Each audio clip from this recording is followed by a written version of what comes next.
committees are specified hereunder. A, departmental committees, sports and culture, the Honorable Shenge Juguna, MP, to replace the Honorable Chumel Samuel Moroto, MP.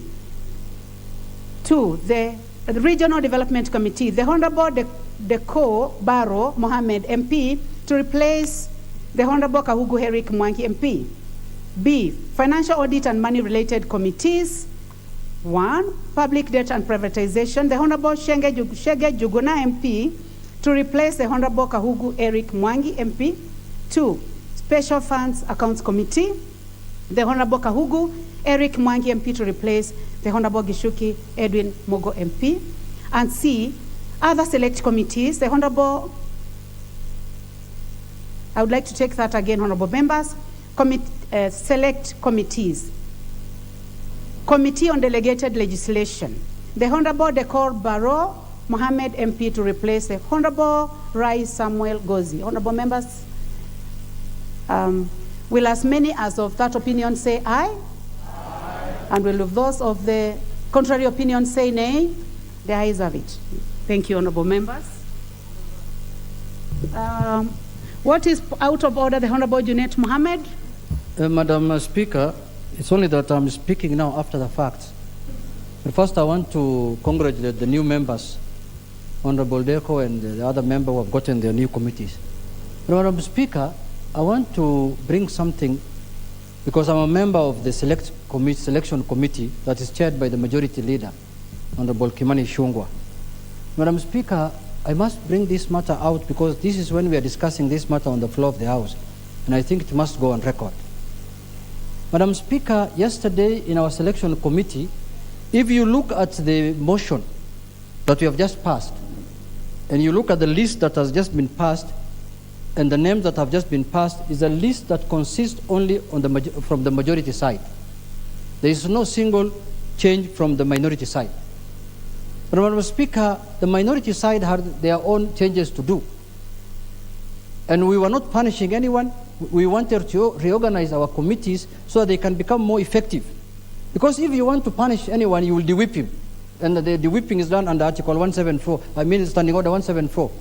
But this one we wanted to reorganize for members who are 3 committees, members who are 4 committees, members who are more than 2 committees, so that members can effectively serve in 1 committee or 2 committees maximum. Madam Speaker, we were denied to have that chance. Yesterday, for the first time in the history of this country, of this parliament, Madam Speaker, we almost went to a voting in the selection committee, where the majority blocked the minority from managing their committees, Madam Speaker. Madam Speaker, if this House consists of the majority side and the minority side, if the minority cannot manage their side and they have to be managed by the majority side, Madam Speaker, if that is not capture of parliament, what is capture of parliament, Madam Speaker? If we have the office of the whip and my leader here is the minority leader, cannot do any effective changes like what's happening now in the Senate, Madam Speaker, why are we in office? Why is Parliament facilitating us? Why don't we close those offices and then we give the keys to the majority leader and the clerk? They can run the Parliament the way than the Speaker, Madam Speaker, especially the majority leader who is the chairman of that committee. Madam Speaker, what has happened yesterday will remain in the history of this Parliament and will be remembered as the worst day a committee of Parliament made a decision in this country, Madam Speaker. Madam Speaker, what do we do with those committees now? There are members who are coming to our offices every day who have 1 committee, and there are members who have 3 committees. So we wanted to rationalize, and the majority now wants to run the minority side. How are we going to allow that to happen, Madam Speaker? That is a declaration of war in this House, Madam Speaker. And Madam Speaker, if that matter is not arrested by the leadership of this House, the consequences will be dire. So, Madam Speaker, I want to urge the majority leader, now that he is the chairman of the selection committee, he is the majority leader, to show leadership so that this House can run in the manner that is envisaged in the standing orders and the Constitution, where we have the majority side and we have the minority side. And people have joined those coalitions by choice. Nobody was forced. So if you want to get your committee from the majority side, go and join the majority side and get your committee. The committees were shared in accordance with the proportional representation of members in this House, Madam Speaker. Members went out on August 28th, campaigned, and they were elected from their constituencies to come and represent their people. So, Madam Speaker, as minority side, I want to register here that our rights as minority guaranteed under standing order have been trampled on yesterday, Madam Speaker, and the way we are supposed to run the minority side cannot be dictated by the majority side. That's for a fact. Neither can we dictate how the majority side should be run by the majority leadership.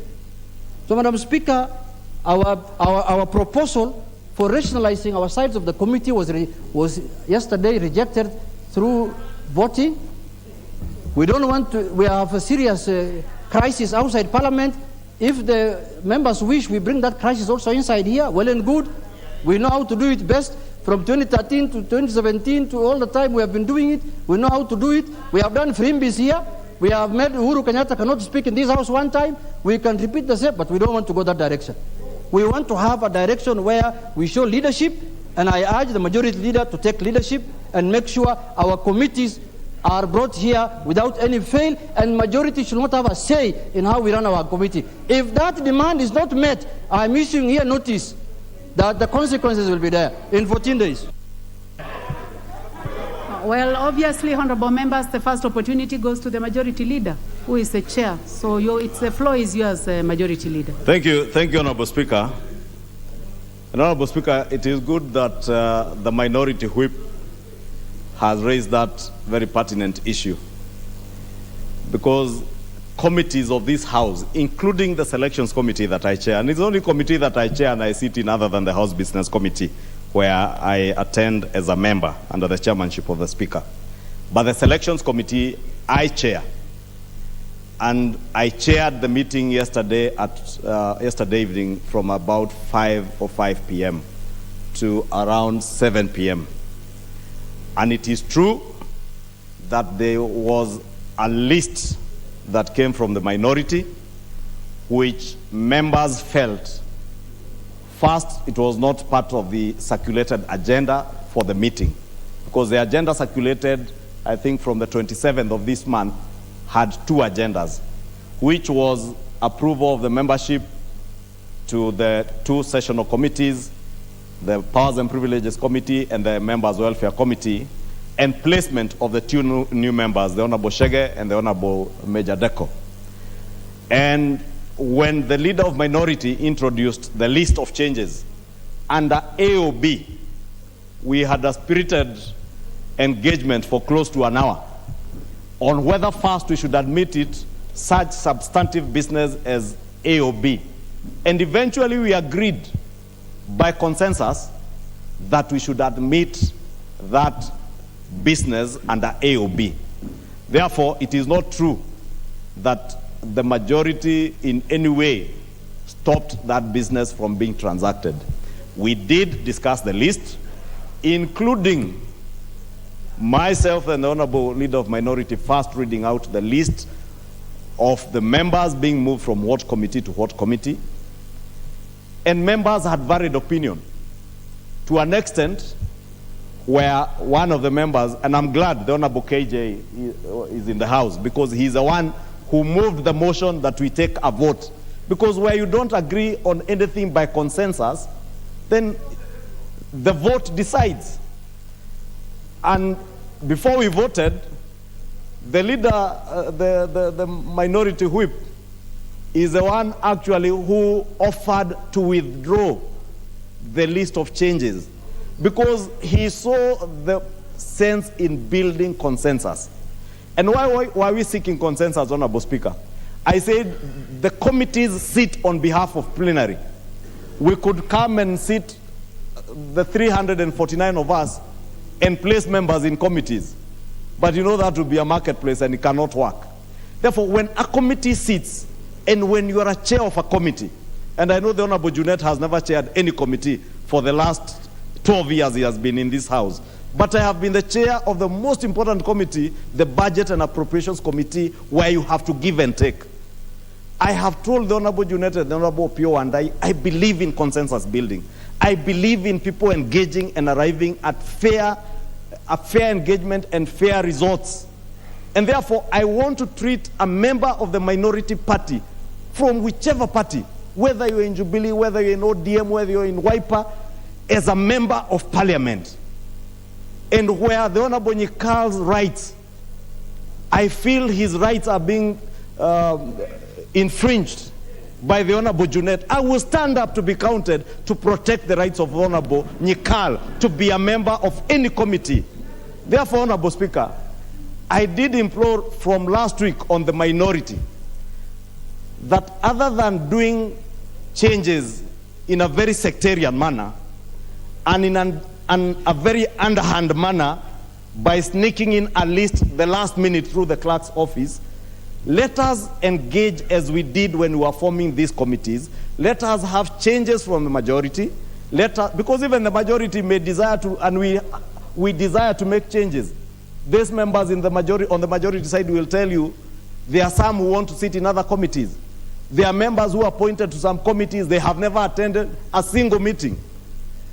And I did commit as a chair of the selections committee that unlike in the two previous assemblies where I have sat, where the selections committee only sat once at the beginning of every session, we intend to have regular meetings of the selections committee to review the work of committees and the work members are engaging on in committees, so that we preempt the situation where members are placed into committees, they appear before a committee, sign, run to the next committee, sign, and probably run to a third committee and sit for 30 minutes.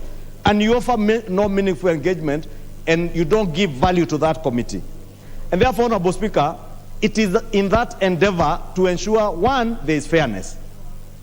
Because I do not want to chair a committee where the Honorable Jerusha Momanyi feels that her rights were infringed on. She had no notice that she was being moved from one committee to the other. She has not been given an opportunity by the whip or the minority leader or the majority leader or the majority whip. Therefore, it's only in the pursuit of fairness, and maybe it could be my weakness to try to be fair to everybody, but not to control in any way the minority side. And I want to be on record. I have no business running the minority side. When you seek to be guided, please look for the people taking you to Jivanji, not Kimani Ichung'wa. I will guide you in the selections committee. Probably why the Honorable Junet is saying that nobody has been forced into their coalition. And indeed, you remember even last year, before elections, we were inviting people to the coalition of the willing, the Kenya Kwanza coalition. There is no secret that the Azimio coalition party was not a coalition of the willing. It was a coalition of coercion and intimidation by the handshake brothers. We are not in the last regime, Honorable Junet, where anybody within the majority will seek to run the minority side. I want to ask you, the Honorable Junet, the minority leadership, take charge of the political parties under your coalition. I have no business managing the political parties on your coalition. But those on the Kenya Kwanza coalition can rest assured they will enjoy fairness, they will have equal opportunity to enjoy their rights and privileges as members of parliament. And there will be no animal that will be more equal than the other, as the case is in Azimio, where the Honorable Junet sits and decides who will sit in a committee by himself without engaging and without consultation with members of his coalition. Therefore, it is actually in bad faith, Honorable Speaker, for the Honorable Junet to be raising this issue, knowing we had engaged with him one-on-one. Madam Speaker, Madam Speaker, honorable members, I'll give two opportunities. One on my left to the Honorable Junet, because he has been mentioned, and on this side I'll give the Honorable John Waweru. Madam Speaker, Madam Speaker, Madam Speaker, I want to tell the majority leader. Order, honorable members. I would like the Honorable Junet to be heard in silence, honorable members. Madam Speaker, I want to tell the majority leader and to remind him that this House has majority and minority. The majority leader behaves as though we are under the Kanu days, when we were being led by the majority leader only in this House. Shame on him, Madam Speaker. Madam Speaker, what is this fairness? What is this fairness he's talking about when his own members are suffering in his own coalition and is unable to deal with them? Madam Speaker, what is this fairness he's talking about? His own members have no CDF, he's he's in government. His own members have no bursary, he's in government. His own members have nothing to tell their constituencies, he's in government. Madam Speaker, if democracy is supposed to be allowed to mature in this country, what the majority leader has just said here should not be on record of this parliament, Madam Speaker. Madam Speaker, how can he say he's the one who can be fair to Jerusha Momanyi? When has her coalition been unfair to her? When? Madam Speaker, when? Madam Speaker. And Madam Speaker, people like now, what is her name? Mheshimiwa Korere is saying, will tell you, if she wants to join another coalition, nobody's holding her back. She can go tomorrow morning. But if you are in our coalition, you must adhere to the rules and regulations of this coalition, Madam Speaker. And this parliament is going to generate to chaos now, the way I'm seeing. Madam Speaker, we will not allow. You have made your point, Honorable Junet. And because the Honorable Kerry has been mentioned, and you also mentioned the Honorable Sarah Korere, I feel that it is fair. I will give a chance. Order, honorable members.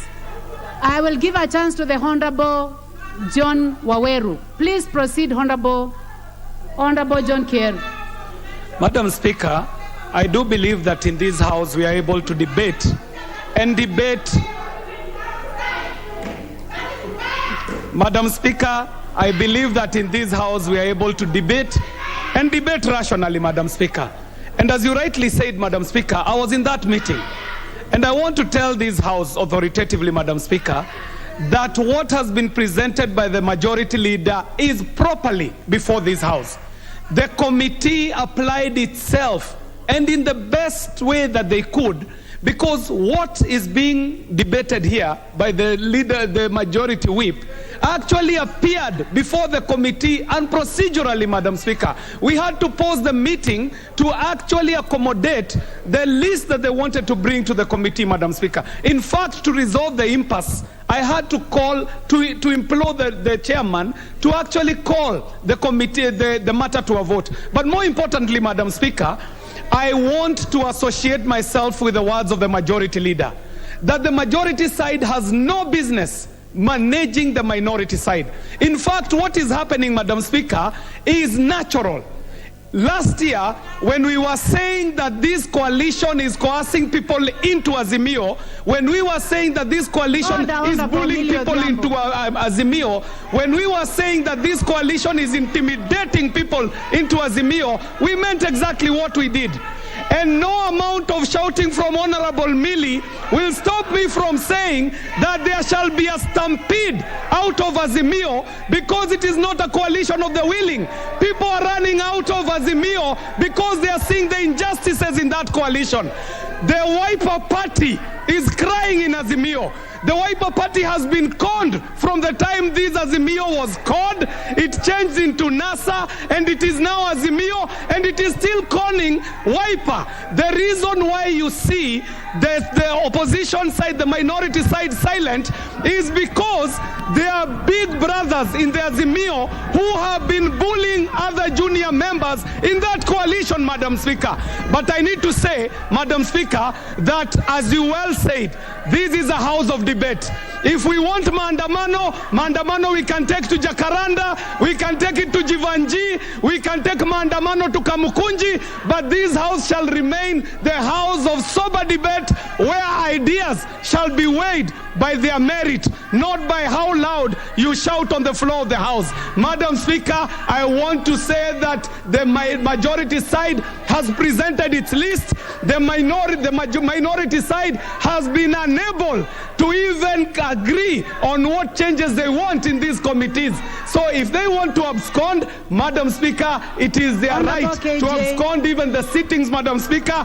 But Azimio shall face a massive stampede stampede of members, of coalition members and parties running away from Azimio. The stampede.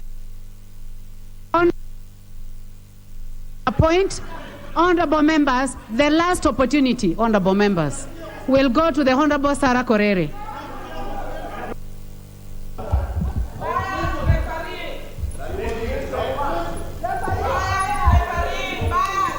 Speaker, naomba nikushukuru. Na Mheshimiwa Speaker, wahenga wanasema mficha uchi hazai. Na Mheshimiwa Speaker, kinara wa walio wachache alipozungumza hapa alisema kwa kimombo kwamba wanataka kuchukua hatua za kinidhamu. Mheshimiwa Speaker, utasikiza na amesema. Na Mheshimiwa Speaker, mimi nataka kusema wakati Mheshimiwa Junet anasema kwamba wale wanataka kwenda kuchukua nafasi zao Kenya Kwanza waende, nataka nimpashe hatuendi. Na kama wako na njia ya kutupeleka, watafute tingatinga watupeleke. Tutakaa kwenye hii mrengo. Manake Mheshimiwa Speaker, ni aibu kwamba ndugu zetu ambaye ni kinara wa wachache hawana ile uvumilivu wa kusikiza mawaidha ambaye inatofautiana na yao. Na Mheshimiwa Speaker, kwa Kiingereza wanaita intolerance. Na Mheshimiwa Speaker, kila mmoja aliye katika nyumba hii alichaguliwa, alitumia mali zake, alitumia akili, alitumia wakati kutafuta kura, kujitafutia na kutafutia ule mrengo. Kwa hivyo Mheshimiwa Speaker, tunapofika hapa alafu watu wanaanza kuhunjumu wengine ati sasa watu wakienda kukutana na rais wa Kenya, na Kenya kuna rais mmoja, hakuna wa pili, ati unaomba ruhusa. Hiyo ni mamlaka ya imla, mbaya zaidi ya ile imla tulijua katika nchi. Mheshimiwa Speaker, na Mheshimiwa Speaker, hatuwezi omba ruhusa. Let the Honorable Sarah Korere be heard in silence, just the way the other honorable members have been heard. You have the floor, Honorable Sarah Korere. Na Mheshimiwa Speaker, navyoelewa mimi ni kwamba kila mheshimiwa katika nyumba hii ako na wajibu wa kuhakikisha kwamba serikali imewajibika, awe wa upande ile ama wa upande hii. Kwa hivyo mimi nashindwa kizaazaa ambaye ndugu wetu kiongozi ama kinara walio wachache anataka kulete kisiri ni cha nini haswa. Na iwapo iko basi wasifanye kisiri, walete kinagaubaga. Manake chama ambaye mimi nasimamia, na unajua Waswahili wanasema paka akiondoka panya utawala. Mheshimiwa Uhuru Kenyatta alipoondoka Jubilee, kwa sasa hivi mimi ndio party leader nashikilia. Na kama wana ODM wanataka kuzungumza, wazungumze na mimi. Kwa hiyo Mheshimiwa Speaker, naomba kinara wa wengi alinde uhuru wa bunge hii na alinde haki ya wabunge hapa, na washirikiane na ndugu wetu hapa na waashe maneno ya jivanji. Wako katika nyumba hii waseme ile wanataka. Honorable members, first of all, the matter that we are discussing has already been, a decision has already been made. Has already been made, and I would like to address the Honorable Junet. You have been a leader in this house. This is your third term in the house. Clearly, order, Honorable Nyikal. Order, Honorable Nyikal. Order, Honorable Nyikal. There are processes, honorable members, there are processes that happen based on standing order number 1, from standing order number 172, 173, through to 175. To 175. Clearly, this matter has gone through processes and it was brought to the House. And a decision has been made. So, honorable members, I would like to order that we move to the next order.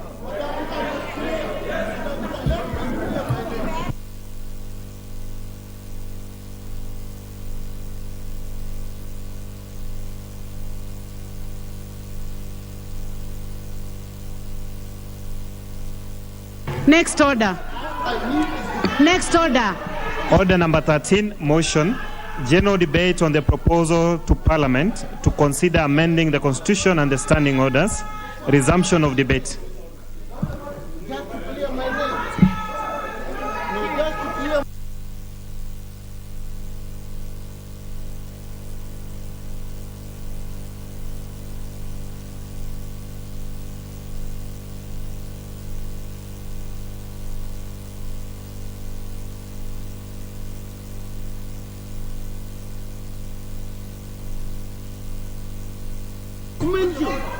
Order, honorable members. Order, honorable Nyikal.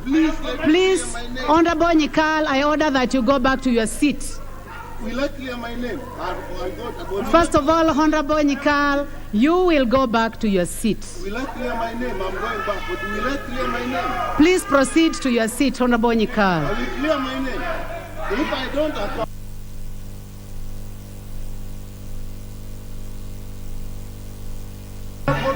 I'm the court in the president. Don't ever do that. Honorable members, the next order is a resumption of debate.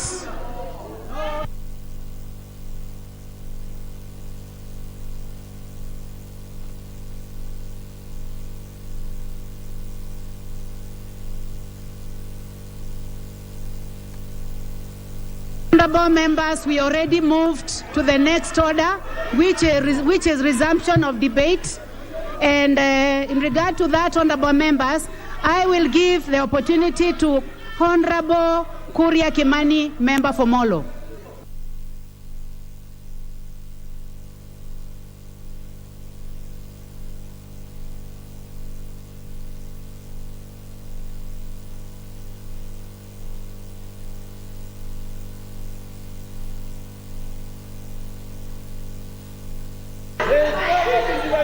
Thank you, Honorable I gave Speaker. an opportunity to the member for Molo, the Honorable Kuria Kimani. Thank you very much, Honorable Speaker, for giving me a chance to contribute to this particular motion. The issue before us, Madam Speaker, of the amendment of this Constitution is a discussion that has been ongoing for a long time, Madam Speaker. And when we were doing our campaigns as a Kenya Kwanza government, we said that there was no need to go for a referendum to put the things that we felt needed to be corrected in the Constitution, that those particular issues that needed to be corrected in the referendum could be done through Parliament. And therefore, Madam Speaker, I'm very happy that this matter is now appearing before us. It's now time for us to debate. Even, Madam Speaker, on the issue that had been said earlier and the confusion that was here earlier on the leader of majority and leader of minority, Madam Speaker, are some of the issues that we're saying. That let us set up the office of leader of opposition in the Constitution. So that, Madam Speaker, as I have said this here before, when the minister... Honorable members, the honorable member for Molo shall be heard in silence, and the matter that you are bringing up had already been concluded. Thank you. Thank you, Madam Speaker. And I really want to implore on our minority side that as you ruled, this is a house of order and you're on the next order. Madam Speaker, I look forward to that time when we are talking about the budget, when you're reading the budget for 2023-2024, Madam Speaker. Honorable members, order, honorable members. Order, honorable Buyu. Honorable Junet, take your seat. Please take your seat, Honorable Junet.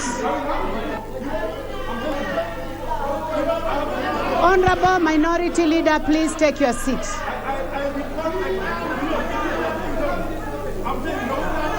Honorable members, I am not going to order number 12 because it has already been concluded. We are in order number 13, and I gave the opportunity to the member for Molo.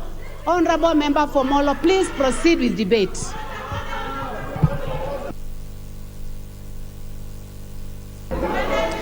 Madam Speaker, the issue that you're talking about, the office of leader of opposition, is even what you are facing here, Madam Speaker.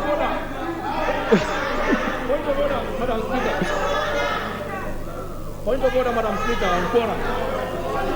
Point of order. Point of order, Madam Speaker. Give me the mic. Give me the mic.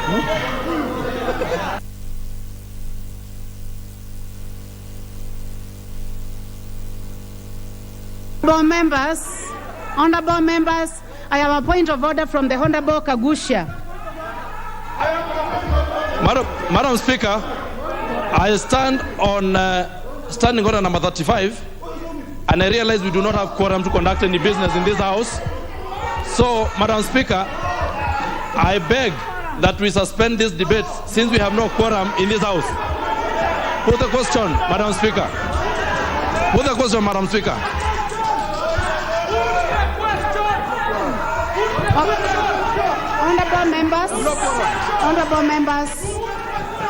Honorable members, clearly we have no quorum, and I order that the bell be rung for 10 minutes, honorable members.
If you'd like, please leave a message with me, and I'll forward your message to Mr. Bai.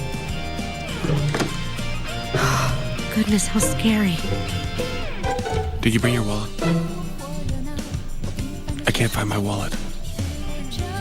Can you give us a discount so that we will come back? It's nice to have regular customers, right? We work for a magazine, so we can write an advertisement for you. You do their work today. As long as you finish your work, then this meal is free. How about that?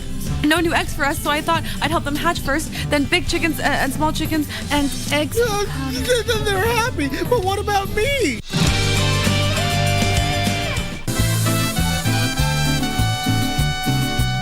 Alonso, I hate you. I hate you. I hate you. Tell Fabiola I love her. And I'm not going to give up. Whatever you say, Malena. Let me just warn you about one thing. You take extra care not to double-cross me. Especially now that I'm marrying Amparo. Or perhaps you've forgotten that she told you that from this day on you obey me and do everything that I say. Sorry, what? I am asking you, why does it bother you, the idea of Ruben and I together?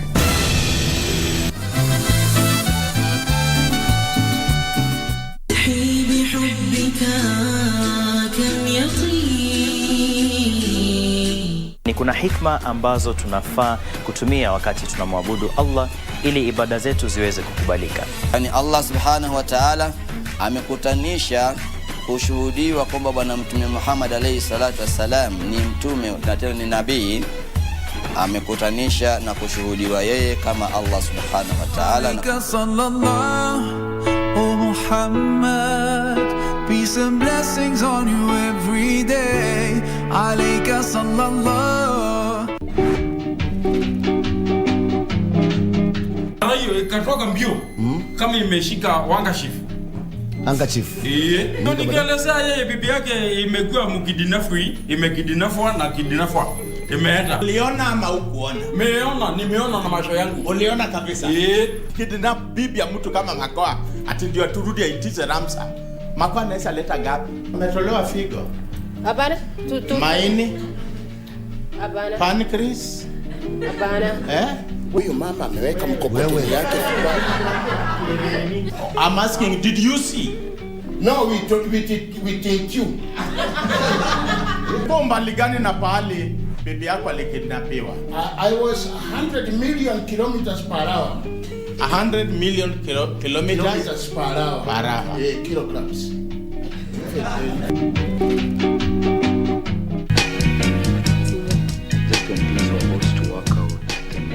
Wewe unafanya mtoto wangu asilelewe na wazazi wote wawili. You're just a mere baby mama. And Njuguna wannabe. Oga urudi soko. Kama ni wakwenda, there's nothing you can do about it. But you know I need tips. Then you have to cook and clean. How about you ask her all these questions? Na mwaka moto lakini si ya makaa. 150k, not to sue. How about the rest of the workers? They'll automatically pull out. You are late. We hired an influencer. Is there going to be a problem? Ndio fanya usanii, unafaa kuwa na confidence na uko na courage. Na mimi nilipenda tu hiyo advice alikuwa ananipea kwa sababu saa hii pale imenifikisha ni mbali sana.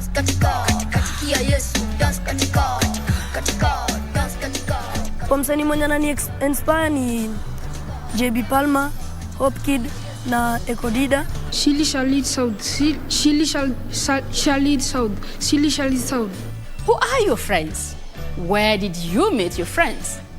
What do you do with your friends? I'm going to show you guys on how to make the yummiest hot pancakes at the comfort of your home.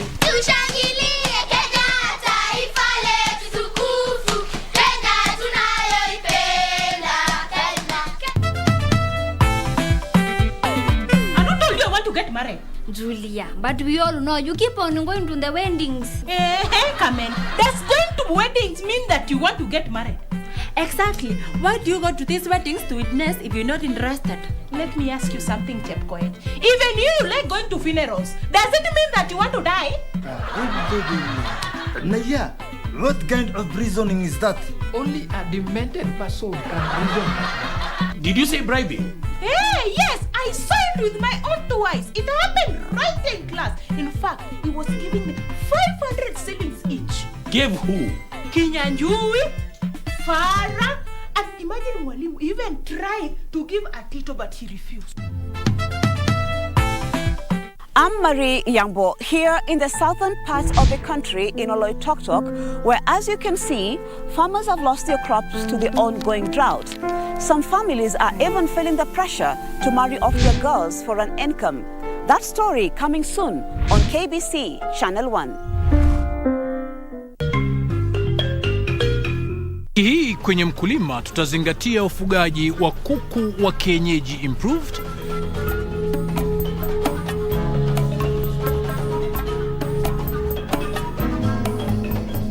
Kuku, it's effortless. Kisha tufuge ng'ombe wa maziwa mjini. Huku ni Nairobi yes, na hakuna shamba. That is the biggest challenge we have. So the only thing we do, na utilize ile space kidogo iko because the government is unapata inatu encourage. Basi usikose kujiunga nasi Jumapili saa 9:30 kwa mseto kamili wa kilimo hapa KBC Channel 1. At KBC Channel 1, we put people at the heart of events with our captivating weekly news features. Every day, we are breaking new grounds with informative, entertaining, and inspiring human interest stories. On Mondays, 9 p.m., we have The Cabinets. Tuesday, 9 p.m., we get inside the barracks for military tales. We delve in the world of cinemas and theater each Wednesday night. For the young and industrious, make a date with us every Thursday at 9 p.m. Fridays are dedicated for my culture. On Saturdays, we go back in time for history in perspective. And on Sundays, we get to know the process of how things are done and made. KBC Channel 1 News features a whole lot of wonderful viewing experience.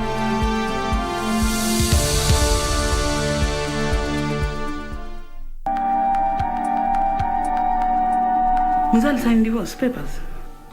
Nimesema mimi sitasaini hizo makaratasi. Kwani unatakaje na mimi? Unataka kuniwa na stress? Wewe na mama Jabali mtakula huu. How is Jen? How is Lawrence? Pick it on your way out. Your slipped tongue. Wewe sasa ni wazimu uko naye. Toka uende. Toka uende.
Mr. Speaker, sir, members of the public continue to show confidence in the Senate by submitting petitions on diverse matters.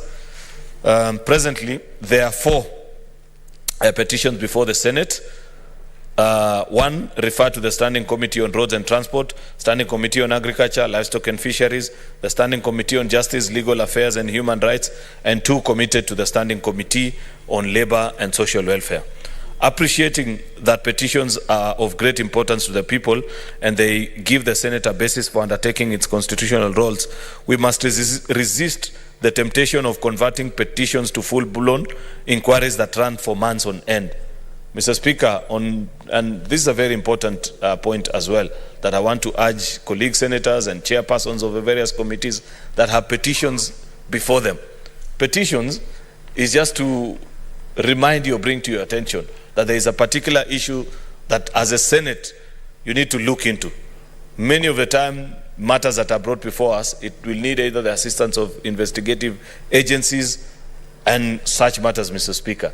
Therefore, I wish to challenge chairpersons and members of the various committees. 60 days as provided for by the standing orders is 60 days. I hope we can get to a point where when a Kenyan submits their petition before the Senate, that they know that in 60 days' time, a maximum of 60 days, they'll have a report before them and something to consider. I therefore urge committees to consider these petitions. I also urge the Larson Committee to take action on this matter where standing committees exceed stipulated timelines. I've said this on petitions, I've said this on public vetting as well, Mr. Speaker. With respect to statements, there have been numerous statements sought pursuant to Standing Order number 53 and a good number committed to committees for consideration pursuant to Standing Order number 52-3. I continue to urge respective committees to expedite the consideration of statements and tabled reports